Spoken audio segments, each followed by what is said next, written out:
चलिए तो क्वेश्चंस करेंगे। सबसे पहले हम करेंगे रेशियोज के क्वेश्चंस, गेनिंग रेशियो और न्यू रेशियो के क्वेश्चन। ठीक है, तो क्वेश्चन नंबर 1 देखो। P, Q and R were partners in a firm sharing profits and losses in the ratio 3:4:1। On 31st March 2022, R retired and R surrendered 1/3 of his share in favor of P and the remaining share in favor of Q.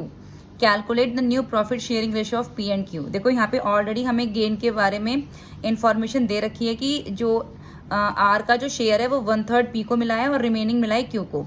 तो सबसे पहले हमें इसमें क्या निकालना है, हमें इसमें गेनिंग रेशियो ही निकालना है। देखो पी क्यू आर का जो ओल्ड रेशियो है वो है 3/8, 4/8 एंड 1/8। आर रिटायर हुआ है, उसका टोटल पार्ट 3 है, 1/3 यानी 3 वाला जो पार्ट है वो टोटल पार्ट है। तो अगर 1/3 उसको उसने दिया है पी को, तो जो रिमेनिंग पार्ट हो गया ना 2/3 वो मिला क्यू को, क्योंकि 3 में से 1 चला गया है पी को और जो उसका बचा हुआ रिमेनिंग 2 पार्ट है वो चला गया क्यू को। तो 1/3 मिला पी को और 2/3 मिला क्यू को। तो पीस का गेन रिटायर पार्टनर का शेयर और जितना उनको मिला है उसकी मल्टीप्लाई। रिटायर पार्टनर का शेयर कितना है 1/8 और कितना मिला है पी को 1/3, तो ये हो जाएगा 1/24। क्यूज का गेन 1/8 इंटू 2/3, 2/24। तो हमारा जो गेनिंग रेशियो है वो है 1/24 एंड 2/24। अब न्यू रेशियो निकाल देंगे ओल्ड प्लस गेन से। तो पीज न्यू का ओल्ड रेशियो है 3/8। देखो पी का 3/8 और गेनिंग है उसका 1/24। तो 9 + 1/24 10/24। क्यूज का न्यू हो जाएगा, ओल्ड है उसका 4/8 और गेन है उसका 2/24। तो 12 + 2 ये हमने एलसीएम लिया इसका, तो 12 + 2/24 14/24। तो न्यू रेशियो हो गया 10/14 और आप इसको काट लो तो 5:7 न्यू रेशियो हो जाता है। ठीक है, चलिए एक क्वेश्चन और देखिए। Question number 2। A, B, C and D were partners in a firm sharing profits and losses in the ratio of 1:2:3:4. On 31st/3/2022, C retired from the firm and his share was acquired by A and B in the ratio of 3:2. Calculate the new profit sharing ratio of A B and D. देखो C retire हुआ और उसका share acquired किया है ए और B ने, किस ratio में 3:2 में, यानी उन्होंने जो गेन किया है उसके शेयर को वो 3:2 में किया है। तो पहले गेनिंग रेशियो ही निकालना है। तो हमारा ओल्ड रेशियो है 1, 2, 3, 4 यानी 1/10, 2/10, 3/10, 4/10। एज गेन कितना है, जितना ओल्ड पार्टनर का शेयर जो उनको मिला है। ठीक है, और सॉरी पहले तो ओल्ड पार्टनर का रेशियो और जितना उनको मिला है उससे मल्टीप्लाई। ओल्ड पार्टनर का रेशियो, रिटायर पार्टनर का शेयर और जितना उनको मिला है उसकी मल्टीप्लाई। रिटायर पार्टनर का शेयर है 3/10 और मिला कितना है ए को 3/5, 3:2 है ना, यानी 3/5। तो 9/50। 20 का गेन रिटायर पार्टनर का शेयर इंटू जितना उसको मिला 2/5 यानी कि 6/50। ठीक है, अब न्यू रेशियो निकालेंगे ओल्ड प्लस गेन से। तो एज न्यू, ओल्ड कितना है ए का 1/10 और गेन है 9/50। तो 1/10 + 9/50 एलसीएम ले लो, 5 + 9/50 14/50। अब बीज न्यू निकालेंगे, ओल्ड है बी का 2/10 और गेन है उसका 6/50। तो इसका एलसीएम लेंगे हम, तो 10 + 6/50 16/60। डी का न्यू, क्योंकि डी को कुछ भी नहीं मिला उनके उसमें से, तो जो डी का न्यू है तो ओल्ड रेशियो जो है उसका 4/10 वो ही रहेगा। लेकिन क्योंकि हमें सबके डिनोमिनेटर सेम करने होते हैं, ये 50 है तो इसका भी डिनोमिनेटर सेम करेंगे, तो 10 से मल्टीप्लाई करेंगे 5 से ऊपर नीचे, तो 20/50 हो जाएगा। डिनोमिनेटर सेम हो जाएगा, हमें सिर्फ डिनोमिनेटर सेम करना है। ठीक है, तो न्यू रेशियो हो गया हमारा 14:16:20।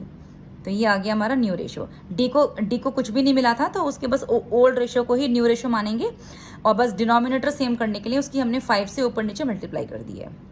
चलिए अब एक क्वेश्चन और देख लीजिए। देखो बेटा, मैंने ना आपको एक पॉइंट लिखवाया था, जो कि मैंने ये लिखवाया था आपको पॉइंट कि अगर जो रिमेनिंग पार्टनर हैं वो रिटायर पार्टनर के शेयर के बजाय, मतलब रिटायर पार्टनर का शेयर नहीं ले रहे, वो फ्यूचर प्रॉफिट डिस्ट्रीब्यूट कर रहे हैं न्यू रेशियो में। मतलब रिटायर पार्टनर का शेयर डिस्ट्रीब्यूट नहीं कर रहे बल्कि फ्यूचर प्रॉफिट डिस्ट्रीब्यूट कर रहे हैं न्यू रेशियो में। तो वहां पर gaining ratio new minus old से आती है और न्यू रेशियो क्वेश्चन में ऑलरेडी गिवन होगी। तो इस नोट के ऊपर मैं एक क्वेश्चन अब आपको करा रही हूँ। देखो, A, B, C and D are partners sharing profits and losses in the ratio 1/3 1/6, 1/3, 1/6 respectively. ठीक है। सी रिटायर्स, सी रिटायर हो गया, and A B and D decides to share the profits and losses equally in future. ठीक है। यहाँ पर उन्होंने ये नहीं बोला है कि रिटायर पार्टनर का शेयर वो ले रहे हैं, उन्होंने ये बोला कि ए बी और डी ने डिसाइड किया कि अब वो जो फ्यूचर में जो प्रॉफिट एंड लॉसेज हैं वो इक्वली शेयर करेंगे। ठीक है ना। तो अब हमें यहाँ पर कैलकुलेट करनी है न्यू रेशो। अब देखो ओल्ड रेशो कितनी है हमारी, 1/3, 1/6, 1/3, 1/6। पहले सारे डिनोमिनेटर्स इक्वल कर लो, क्योंकि जो ओल्ड रेशो है वो इक्वल होनी चाहिए। देखो 1/3, 1/6, 1/3, 1/6, यानी हमें सबको 6 बनाना है। तो यहाँ पर 2 से ऊपर नीचे मल्टीप्लाई करो, 2/6, ये ऑलरेडी 1/6 है ही। यहाँ पर भी 2 से ऊपर नीचे मल्टीप्लाई करो, 2/6, ये 1/6 है ही। तो हमारा जो ओल्ड रेशो है वो है 2:1:2:1। देखो ये है 2:1, 2:1। ठीक है बेटा। अब न्यू रेशो हमें ऑलरेडी गिवन है, मैंने बताया था कि इस तरीके के क्वेश्चन में जब वो रिटायर पार्टनर के शेयर के बजाय future profit and losses share करेंगे, वहाँ पे न्यू रेशो गिवन होगी। लिखा हुआ है कि वो फ्यूचर प्रॉफिट इक्वली लेंगे, इक्वली मतलब 1:1:1 में। तो ए बी डी इक्वल लेंगे 1:1:1। तो ये न्यू रेशो ऑलरेडी हमें गिवन है। अब हमें सिंपल गेनिंग रेशो निकालना है। तो गेनिंग रेशो होता है हमारा न्यू माइनस ओल्ड। एज का गेन देखो, न्यू कितना है उसका 1/3, ओल्ड कितना है उसका 2/6। एलसीएम लिया तो 0 हो गया, यानी ए ने कुछ भी गेन नहीं किया है। बीज गेन देखो, न्यू है उसका 1/3, ओल्ड है उसका 1/6। एलसीएम लो 2 - 1, 1/6 उसका गेन है। डी का गेन देखो, ओल्ड है उसका 1/3 और न्यू है उसका 1/3 और ओल्ड है उसका 1/6। तो 2 - 1/6 इज इक्वल टू 1/6। तो ए ने कुछ भी गेन नहीं किया है, सिर्फ गेन किसने किया है, बी और डी ने किया है, और वो भी इक्वल किया है 1/6, 1/6। यानी गेनिंग रेशियो उनका इक्वल है बी और डी का 1:1। ठीक है। चलिए एक क्वेश्चन और देखिए। देखो ये भी बहुत इंपॉर्टेंट क्वेश्चन है कि A B and C are partners sharing profits in the ratio 4:3:2। A retired from the firm and it is decided that profit sharing ratio between B and C will be same as existing between A and B. Calculate new and gaining ratio. देखो A और B ABC partner थे, उनका old ratio है 4:3:2।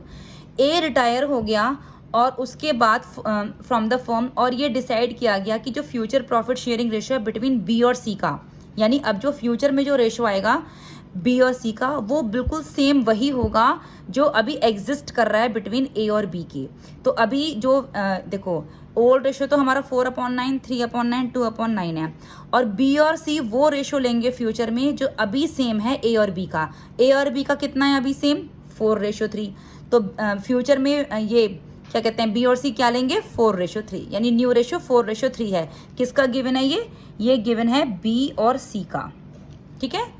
लिखा हुआ है कि it is decided that profit sharing ratio between B and C will be same. B और सी का बिल्कुल सेम होगा प्रॉफिट शेयरिंग रेशियो जो अभी एग्जिस्ट कर रहा है बिटवीन ए और बी के।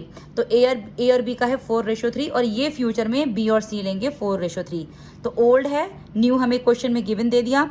अब सिंपल गेनिंग रेशियो निकाल देंगे न्यू माइनस ओल्ड से। तो 20 गेन हो जाएगा। न्यू कितना है उसका 4/7 और ओल्ड कितना है उसका 3/9। एलसीएम ले लो 36 - 21, 15/63। सीज का गेन है, न्यू कितना है उसका 3/7 और ओल्ड है उसका 2/9। तो एलसीएम लेंगे 27 - 14, 63, 13/63। तो गेनिंग रेशियो हो गया बी और सी का 15:13। ठीक है। तो ये हमारे 4 रेशियो के क्वेश्चंस थे।